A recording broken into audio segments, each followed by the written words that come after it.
नमस्कार, news one India देख रहे हैं आप। आपके साथ मैं धर्मराज सिंह। बहराइच के पयागपुर में जनसभा को संबोधित करते हुए प्रधानमंत्री ने कहा कि इस वक्त दुनिया में कितनी उथल पुथल मची है।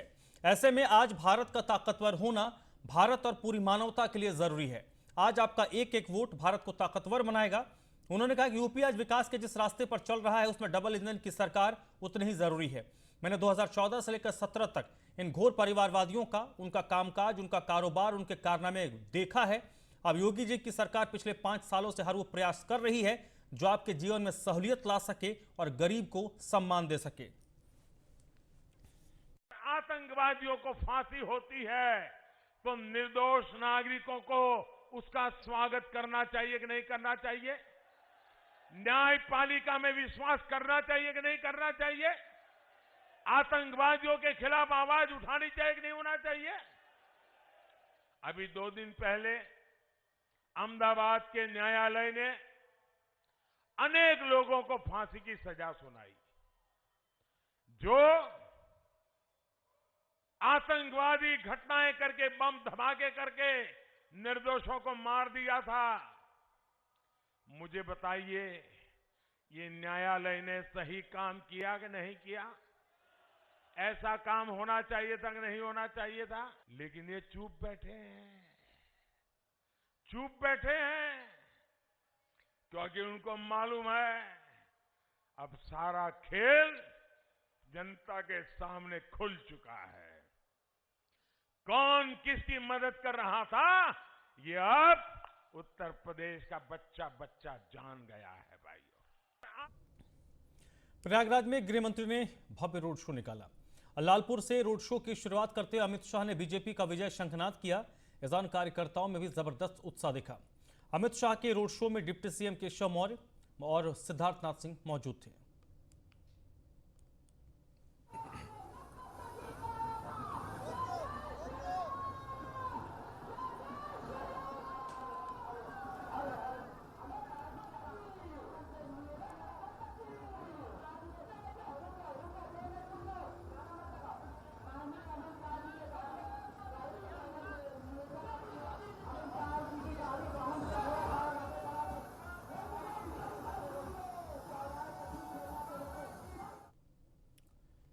इस दौरान न्यूज़ वन इंडिया से बातचीत करते हुए केंद्रीय गृह मंत्री अमित शाह ने क्या कुछ कहा, वो आपको सुनवाते हैं।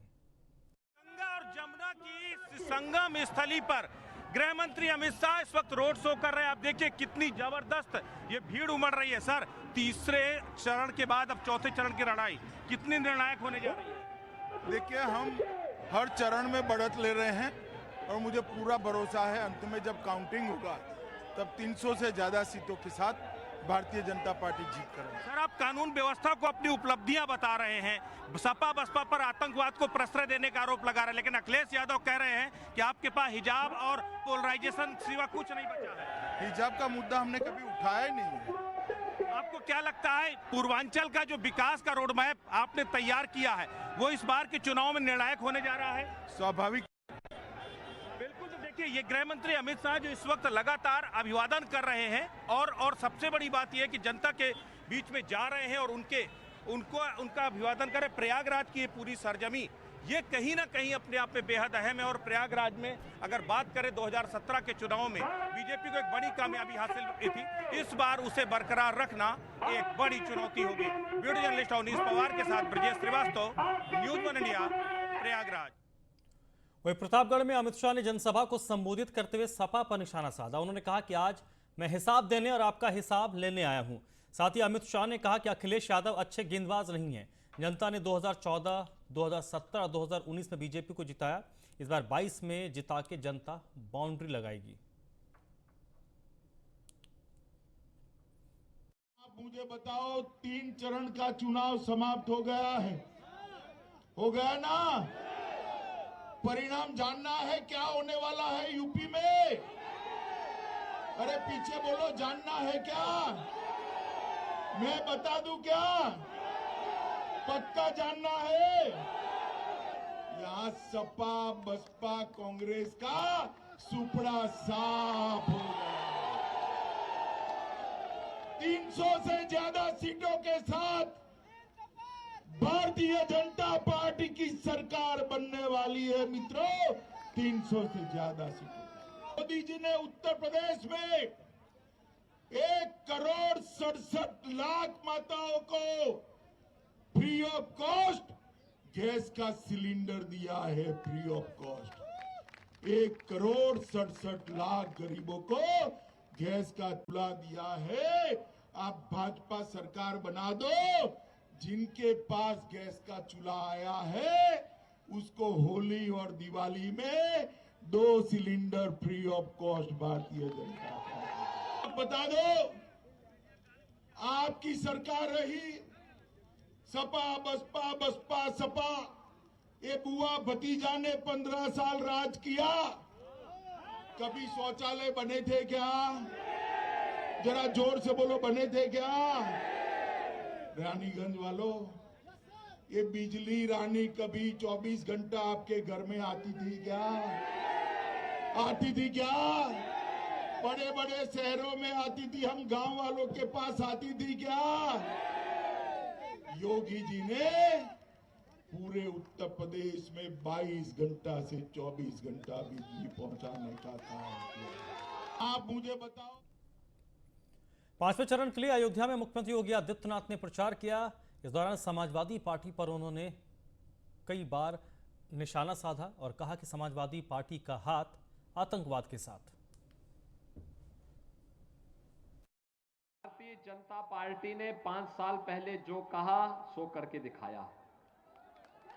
हमने जो कहा वो करके दिखाया ना।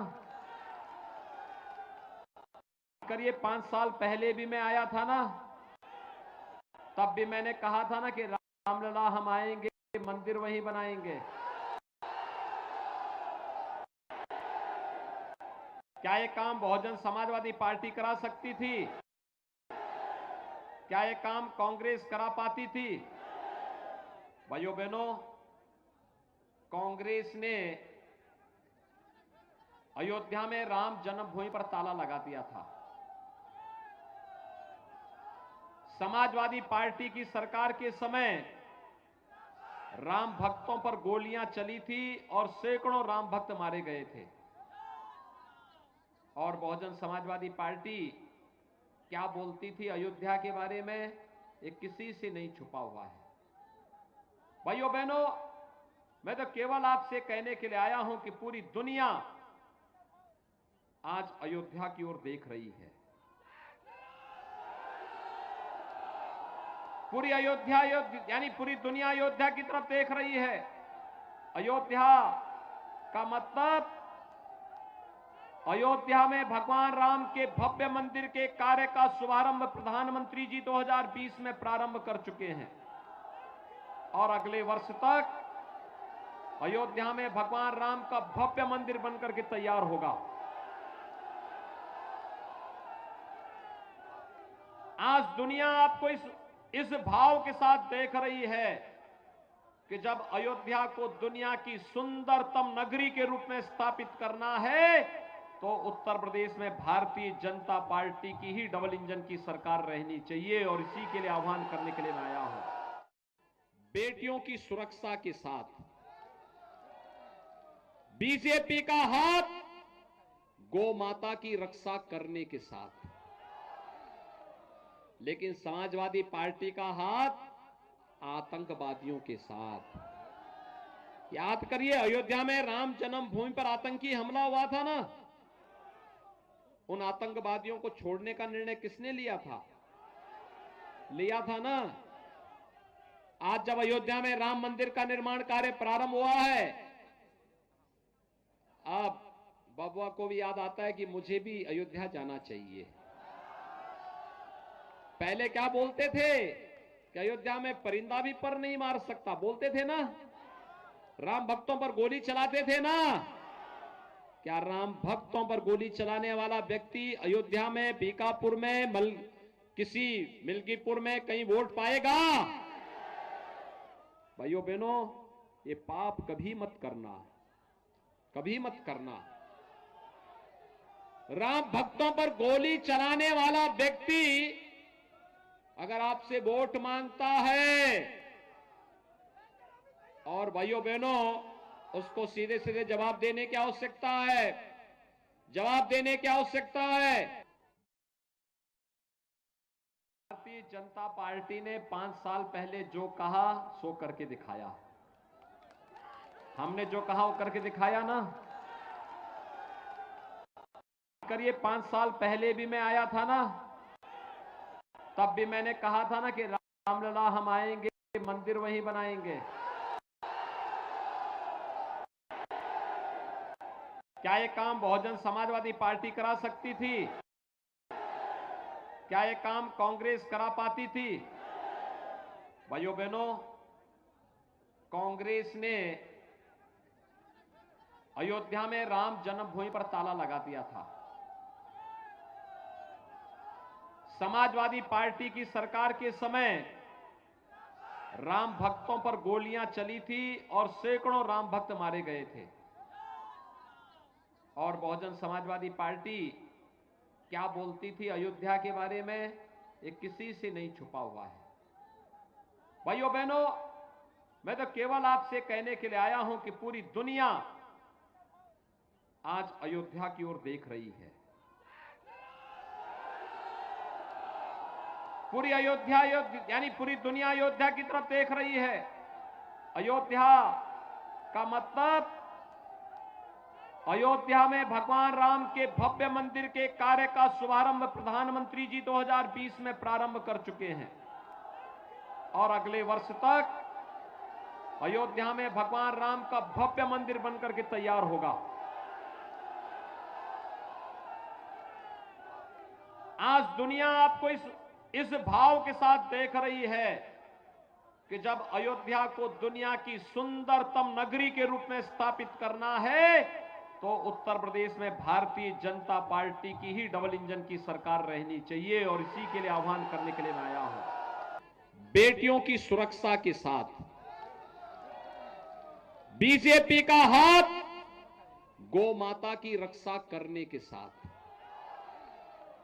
लेकिन समाजवादी पार्टी का हाथ आतंकवादियों के साथ। याद करिए अयोध्या में राम जन्मभूमि पर आतंकी हमला हुआ था ना, उन आतंकवादियों को छोड़ने का निर्णय किसने लिया था? लिया था ना। आज जब अयोध्या में राम मंदिर का निर्माण कार्य प्रारंभ हुआ है, अब बबुआ को भी याद आता है कि मुझे भी अयोध्या जाना चाहिए। पहले क्या बोलते थे कि अयोध्या में परिंदा भी पर नहीं मार सकता, बोलते थे ना। राम भक्तों पर गोली चलाते थे ना।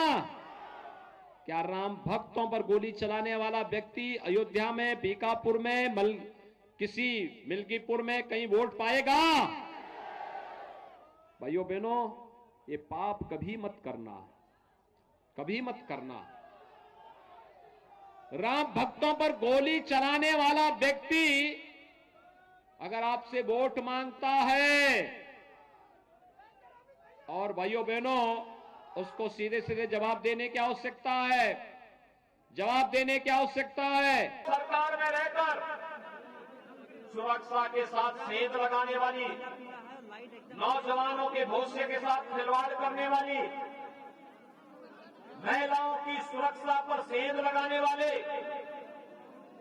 अन्नदाता किसानों की खुशहाली को रोकने वाली समाजवादी पार्टी और बहुजन समाजवादी पार्टी की सरकारें थी और दूसरी तरफ भारतीय जनता पार्टी की गांव, गरीब, किसान, नौजवान, महिलाएं और समाज के प्रत्येक तबके के हितों के लिए कार्य करने वाली भारतीय जनता पार्टी की सरकार।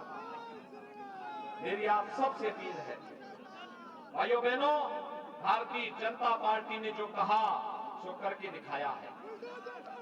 और आप चिंता मत करिए, हमने विकास भी एक साथ रखा है और सरकार ने तय किया है। याद रखना, जो लोग गरीबों का हड़पते थे, जो लोग गरीबों के मकान का पैसा हड़प जाते थे, अन्नदाता किसानों की किसान सम्मान निधि का पैसा हड़प जाते थे, जो लोग शौचालय का पैसा और राशन का पैसा हड़प जाते थे, आज उन्हीं के लिए हम लोगों ने बुलडोजर भी बनाया हुआ है। पांचवें चरण के लिए समाजवादी पार्टी के अध्यक्ष अखिलेश यादव ने प्रयागराज और चित्रकूट में प्रचार किया और बीजेपी सरकार पर जमकर हमला बोला। अखिलेश यादव ने कहा कि गर्मी शांत करने वाले अब ठंडे पड़ गए हैं। साथ ही अखिलेश यादव ने यूपी के सीएम का नाम बाबा बुलडोजर बताया। चुनाव लोकतंत्र को बचाने का भी है, साथ ही साथ जो बाबा साहब भीमराव अम्बेडकर जी ने संविधान दिया, उस संविधान को भी बचाने का चुनाव है।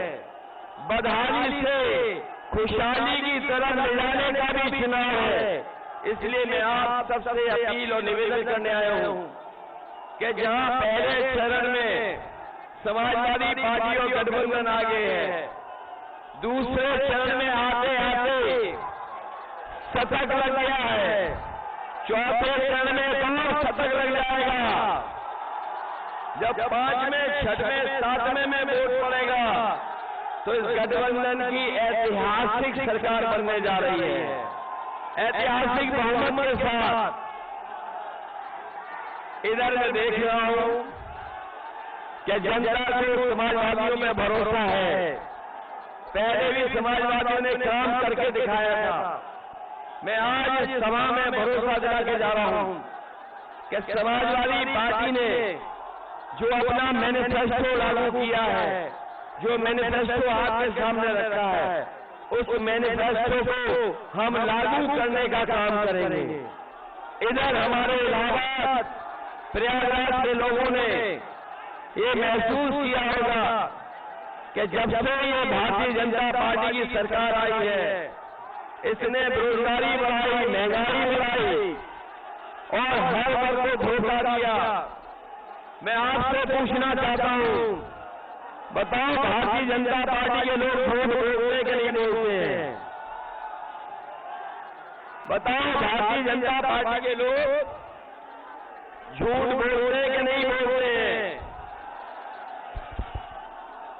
और अगर इनके भाषण सुनोगे तो इनके जो छोटे नेता हैं वो छोटा झूठ बोल रहे हैं, जो बड़े नेता हैं वो बड़ा झूठ बोल रहे हैं, और जो सबसे बड़े नेता हैं वो सबसे बड़ा झूठ बोल रहे हैं। बताओ भारतीय जनता पार्टी झूठ बोल रही है नहीं बोल रही? जो झूठ बोलने वाले लोग हैं वो आज जनता के बीच सिर्फ वोट मांगने आए हैं, भाषण दे रहे हैं। और उनके नेताओं के अगर भाषण सुनोगे आप तो उनके छोटे नेता छोटा झूठ बोल रहे हैं, जो बड़े नेता हैं वो बड़ा झूठ बोल रहे हैं, और जो सबसे बड़े नेता हैं वो सबसे बड़ा झूठ बोल रहे हैं। बताओ भारतीय जनता पार्टी झूठ बोलती है कि नहीं बोलती है? अब तो इनको अपना नाम भी बदल लेना चाहिए। अब इन्हें अपना भारतीय जनता पार्टी नाम नहीं, अब इन्हें अपना कहना चाहिए भारतीय झूठी पार्टी। और ये बात मैं इसलिए कह रहा हूं कि जब चुनाव में आए थे 2017 में, तो इन्होंने कहा था कि सभी किसानों की आय हम दोगुनी कर देंगे। आप चित्रकूट के आखिरी में लोग हैं, उत्तर प्रदेश के बहुत राजधानी से दूर भी नहीं है, लेकिन उत्तर प्रदेश का आखिरी जिला है। बताओ हमारे किसान भाइयों, अगर किसी की भी आय दोगुनी हुई हो तो बता दो हमें। वही भारतीय जनता पार्टी के नेता हैं जो कहते थे कि हवाई चप्पल पहनने वाला हवाई जहाज में चलेगा। बताओ ये कहा था भारतीय जनता पार्टी ने कि नहीं? ये कहते थे कि हवाई चप्पल पहनने वाला हवाई जहाज में चलेगा, और सोचिए डीजल और पेट्रोल की कीमत कहां पहुंचा दी। आज गरीब की गाड़ी नहीं चल सकती है, आज गरीब की मोटरसाइकिल नहीं चल। बहराइच जिले के पयागपुर विधानसभा क्षेत्र में बीएसपी सुप्रीमो मायावती ने एक जनसभा की। इस दौरान उन्होंने समाजवादी पार्टी, बीजेपी और कांग्रेस पर हमला बोला। उन्होंने कहा विरोधी पार्टियों ने भी कभी हमारे महापुरुषों का सम्मान नहीं किया, विपक्षी दलों ने हमारे समाज के लोगों के लिए कार्य नहीं किया। सपा पर आरोप लगाते हुए उन्होंने कहा कि सपा के शासनकाल में दंगाइयों और गुंडा माफियाओं का बोलबाला रहता था। इस दौरान मायावती ने 2022 में बीएसपी की सरकार बनने पर भूमिहीनों को खेती योग्य सरकारी जमीन देने का वादा किया है।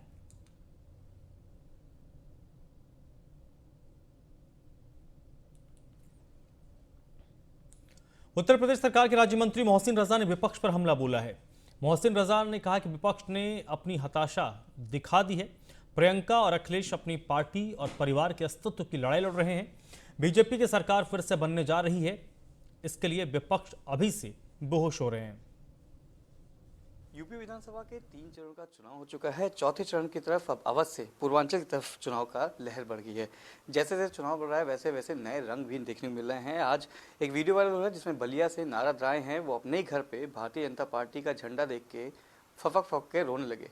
इस पर क्या है, इसके पीछे की क्या धारणा है, इसके लिए बात करने के साथ हमारे मौजूद है उत्तर प्रदेश के मंत्री हैं मोहसिन रजा जी। मोहसिन जी, बहुत बहुत स्वागत है। नारद राय जी का एक वीडियो वायरल हो रहा है, वो अपने घर पर बीजेपी का झंडा देखते हैं प्रचार के दौरान और रोते रोते बेहोश हो जाते हैं। इस पर क्या कहेंगे? इस पर मुझे एक शेर याद आ रहा है, इब्तिदाए इश्क खैर होता है क्या, आगे आगे देखिए होता है क्या। और जो भी बात आपने बताई, क्योंकि जो झूठा समाजवाद लेकर ये लोग चले थे उसको आज जनता ने उत्तर प्रदेश की पहचान लिया है। इसलिए अब भारतीय जनता पार्टी का झंडा, क्योंकि बहुत से लोग ये कहते थे, जैसे चौधरी साहब ने कहा था जयंत जी के पापा ने, कि जिस गाड़ी पर लगा हो सपा का झंडा समझ लो उसमें बैठा है गुंडा। तो ये हमने नहीं कहा है, जयंत जी से पूछिएगा, उनके पापा ने कहा था, वो बड़े नेता थे। और आज भारतीय जनता पार्टी के झंडे को लोग अपना झंडा मान रहे हैं, अपनी सुरक्षा मान रहे हैं, अपना विकास मान रहे हैं, और जो अपराधी हैं वो उसको बुलडोजर समझ रहे हैं। तो इसलिए हो सकता है कहीं कोई ऐसी चीज उनके दिमाग में आ गई हो कि कल को सरकार तो बनने जा ही रही है प्रचंड बहुमत की, तो आज ही गिर पड़ो, कल के बजाय कल गिरना है तो आज ही गिर पड़ो। तो इसलिए ये वो लोग गिर रहे हैं जो हारे हुए लोग हैं, जिन्होंने लूटा है उत्तर प्रदेश को, जिनकी सरकार में गांव गरीब को लूटा गया है, बर्बाद किया गया है, बहनों की अस्मतों से खेल किया गया है, जिनके सरकार में कहा जाता था बच्चे हैं। इनसे गलती हो गई है, उसके घर से पूछिए जिसकी बेटी के साथ में इस तरह की हरकत हुई थी। आज गांव गरीब संपन्न हो रहा है, महिलाएं सुरक्षित हैं।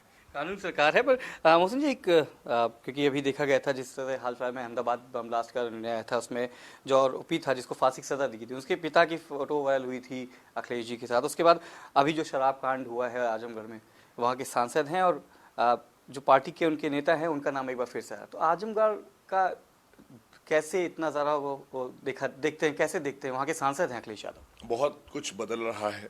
आजमगढ़ भी अपने आप में अब उसकी भी छवि बदल गई है, वरना आजमगढ़ की छवि ऐसी कर दी थी समाजवादी पार्टी की सरकार के दौरान, ऐसे ही लोगों ने, जो शराब माफिया हों या इस तरह के अपराधी वहाँ रहते थे या आतंकी कनेक्शन के लोग हों, उन्होंने ऐसी छवि कर दी थी देश में कि वहाँ की अगर आईडी पर आपका नाम लिखा है तो कोई कमरा देने को तैयार नहीं होता था, कोई होटल में रुकाने को तैयार नहीं होता था।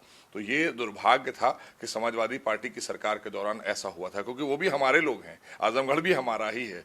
तो आज आजमगढ़ के लोग भी अपने आप में गौरव की अनुभूति कर रहे होंगे कि आदरणीय योगी जी की सरकार में वहाँ यूनिवर्सिटी भी आ रही है, वहाँ पर विकास भी हो रहा है, पूर्वांचल एक्सप्रेस से बन गया है। कुछ माह पूर्व आप लोगों ने देखा था, वहाँ पोस्टर लग रहे थे कि हमारा सांसद लापता है। तो अब जो सांसद लापता है वो तो हर जगह जा रहा है ना, तो अब उस एक्सप्रेसवे से उनको चाहिए कि आजमगढ़ के लोगों से भी मिलने जाकर। हाँ, लेकिन दुर्भाग्य की बात यह है कि जो देश में जिन्होंने देश की सुरक्षा से खिलवाड़ किया, देश में आतंक को फैलाने का काम किया, आतंकवादियों के साथ में, विदेशी शक्तियों के साथ में मिलकर देश के अंदर बम फोड़ने का काम किया, ऐसे लोग या उनके परिवार के लोग अखिलेश यादव जी के साथ अगर मंच साझा कर रहे हैं तो अभी भी चिंता का विषय तो है देश हित के लिए, क्योंकि देश के लोग कतई नहीं चाहते कि देश को असुरक्षित कर दिया जाए या आतंकियों के हवाले कर दिया जाए, जिस तरह से सपा और कांग्रेस की सरकार में देश आतंकियों के हवाले हो गया था। धन्यवाद। तो ये थे मोहसिन रजा जी, बताए थे कि जो भी उत्तर प्रदेश में है सरकार योगी राज की है, कानून की व्यवस्था है, और जो परिवारवाद और अपनी लड़ाई लड़ रहे हैं उनको अपने अस्तित्व की लड़ाई लड़ने के लिए उत्तर प्रदेश से ज़्यादा सेफ गार्ड कहीं नहीं मिलता है। अब देखना ये होगा कि 10 मार्च 2022 को इसमें क्या परिणाम आते हैं। कैमरामैन अमित साहनी के साथ Manish Mishra, news on India, Lucknow. Prayagraj में मायावती ने रैली कर वोटर्स को साधने की कोशिश की। मायावती ने कार्यकर्ताओं में जोश भरने के साथ ही सर्वजन हिताय और सर्वजन सुखाय की सरकार बनाने का दावा किया। इस दौरान प्रयागराज के 12 विधानसभा के बसपा प्रत्याशी अजय कुमार से हमारे संवाददाता आलोक मालवीय ने बातचीत भी की। फेज 5 का चुनाव होने में अब कुछ ही समय बाकी है। दिग्गजों ने अपनी पूरी ताकत प्रयागराज में झोंक दी है। प्रयागराज में 12 विधानसभाएं हैं और एक विधानसभा का नाम 12 है और वहां से बहुजन समाज पार्टी के प्रत्याशी डॉक्टर अजय कुमार हमारे साथ मौजूद हैं। अभी अभी मायावती ने सभी के अंदर जोश और जज्बा भरा है और सभी प्रत्याशियों को जिताने की अपील की है।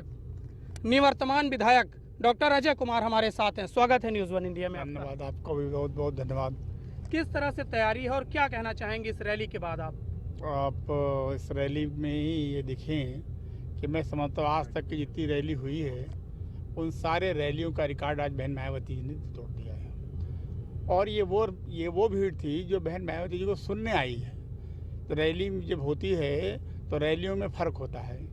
ये ढोके लाई जाती है, ये खुद स्वतः आती है। ये वो रैली है जो स्वतः बहन जी को सुनने आई अपने से, जिसको ना कोई साधन दिया ना सामान दिया कुछ दिया, ये अपने आप बहन जी को सुनने आई है। तो मैं समझता हूँ कि ऐसी रैली आज तक इलाहाबाद जनपद में नहीं। बहन जी की रैली हुई, सभी प्रत्याशी यहाँ मौजूद थे, क्या लगा आपको? किस तरह से आपको मंत्र दिया है बहन जी ने? बहन जी ने हम को नहीं सर्व समाज को ये कहा है कि हम समतामूलक समाज स्थापित करेंगे। किसी जाति विशेष धर्म के आधार पर हम सरकार को नहीं चलाएंगे। तो सरकार बनने पर केवल ये नहीं कि हम केवल किसी एक वर्ग विशेष के जात के लोगों को किसी धर्म के आधार पर हम कभी न्याय नहीं करेंगे। जो संविधान की मंशा है कि न्याय मिले, ये तो ज़रूरी है, पर न्याय होता दिखाई दे ये उससे ज़्यादा ज़रूरी है। आज की सरकार में जो वर्तमान, जो मैं भी सरकार का अंग रहा, इसलिए मैं ये कह सकता हूँ, मैंने बहुत करीब से सरकार को देखा है कि न्याय तो हो सकता है हुआ, मैं नहीं बात करता हूँ, पर न्याय होता हुआ दिखा कहीं नहीं ऐसा। सीधे सीधे आरोप लगा रहे हैं कि सरकार को अधिकारी चला रहे हैं, इनमें नेताओं की कमी है। ये इसका आकलन तो इससे की जा सकती है कि भारतीय लोकतांत्रिक व्यवस्था के इतिहास में, लोकतंत्र की सरकारों के इतिहास में भारत में अपने ही मुख्यमंत्री के खिलाफ 250 से ज़्यादा अपने ही दल के विधायक ये बिल में आ गए। मैं समझता हूँ ये मेरे कहने की नहीं, ये आकलन करने की आवश्यकता है। बहुत बहुत धन्यवाद हमसे बातचीत करने के लिए।